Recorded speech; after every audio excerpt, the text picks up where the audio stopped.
On va voir ensemble des propriétés sur les limites. Alors pour ça, je te propose de partir de deux fonctions.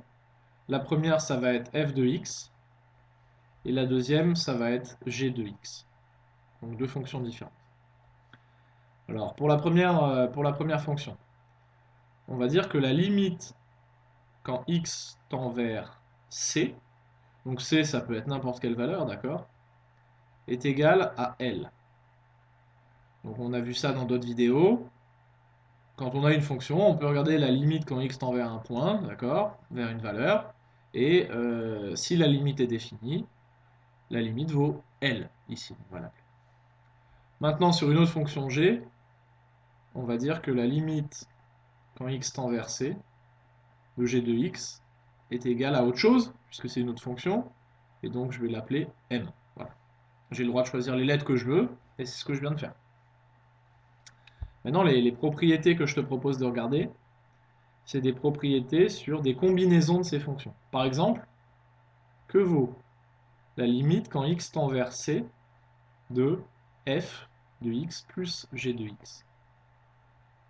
Voilà. Donc séparément, je sais ce que valent les limites, mais que vaut la limite de la somme des deux fonctions? Bah, de manière assez instinctive, c'est la décomposition de l'addition. C'est-à-dire que c'est la somme des limites. La limite d'une somme, c'est la somme des limites. C'est-à-dire que c'est la limite de f de x plus la limite de g de x. Donc au final, ça fait L plus M. D'accord? Alors maintenant, même question, mais avec cette fois-ci une soustraction. Quelle est la limite quand x tend vers c de f de x moins g de x? Bien là, regarde, c'est la même chose, sauf qu'ici, il va y avoir un moins. Donc au final, ça va faire L moins M. Et donc on peut continuer comme ça, en allant vers une autre opération de base que tu connais, qui est la multiplication. Donc, quelle est la limite quand x tend vers c de f de x fois g de x? Et là encore, assez instinctivement, on a le droit de décomposer et de dire que la limite de f de x fois g de x, c'est la limite de f de x fois la limite de g de x. Alors là, je te précise même plus quand x tend vers c, parce que dans toute cette vidéo, à chaque fois, c'est quand x tend vers c.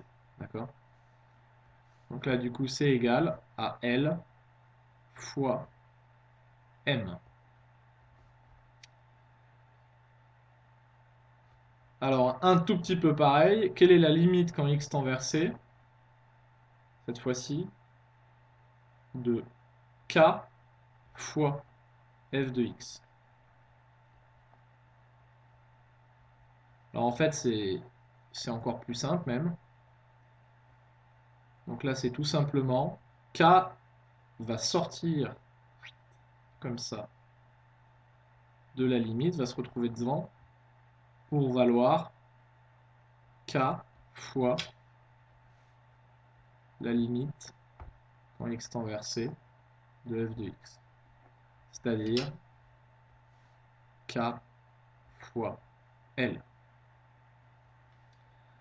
Alors là, on a vu l'addition, la soustraction, la multiplication de deux fonctions. La multiplication d'une fonction par un nombre. K ici, c'était un nombre. Un nombre, un nombre. Ensuite, on continue. Il nous manque plusieurs choses. Il nous manque la fraction, par exemple. Quelle est la limite? Quelle est la limite de, quand x tend vers c, toujours, de f de x sur g de x? Est-ce que tu as une intuition? Est-ce que tu as une idée sur ce que ça vaut, ça? Là encore, en fait, on décompose. C'est-à-dire que la limite quand x tend vers c de f de x sur g de x, c'est la même chose que la limite quand x tend vers c de f de x divisé par la limite quand x tend vers c de g de x. Et donc ça fait L sur M, tout simplement.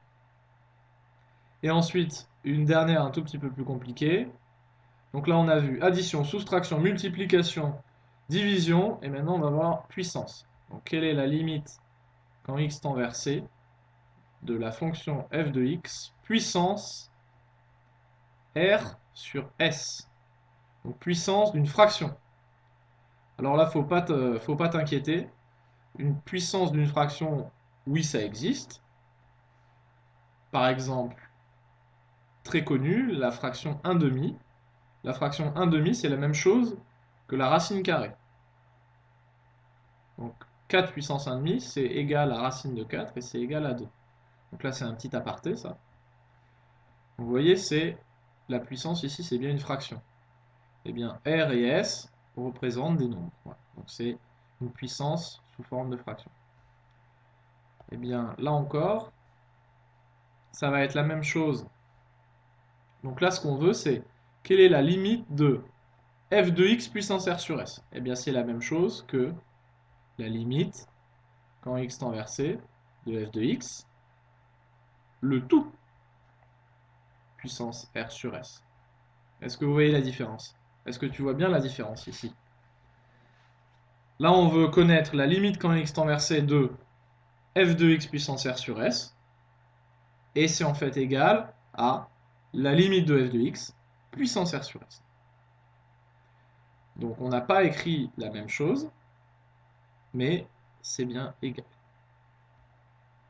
Et donc par ailleurs, la limite c'est L puissance r sur s. Voilà. Donc là je t'ai montré un certain nombre de propriétés des limites qui vont être très utiles pour faire des calculs dans la suite.